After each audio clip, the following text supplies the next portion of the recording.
شروع اللہ کا نام لے کر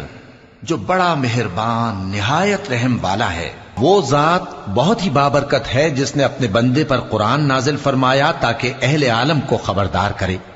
وہی کہ آسمانوں اور زمین کی بادشاہی اسی کی ہے، اور جس نے کسی کو بیٹا نہیں بنایا اور جس کا بادشاہی میں کوئی شریک نہیں،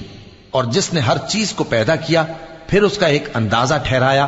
اور لوگوں نے اس کے سوا اور معبود بنا لیے ہیں جو کوئی چیز بھی پیدا نہیں کر سکتے اور خود پیدا کیے گئے ہیں، اور نہ اپنے لیے نقصان کا اور نہ نفع کا کچھ اختیار رکھتے ہیں، اور نہ مرنا ان کے اختیار میں ہے اور نہ جینا اور نہ مر کر اٹھ کھڑے ہونا۔ اور کافر کہتے ہیں کہ یہ قرآن من گھڑت باتیں ہیں جو اس مدعی رسالت نے بنا لی ہیں، اور کچھ دوسرے لوگوں نے اس میں اس کی مدد کی ہے۔ یہ لوگ ایسا کہنے سے ظلم اور جھوٹ پر اتر آئے ہیں،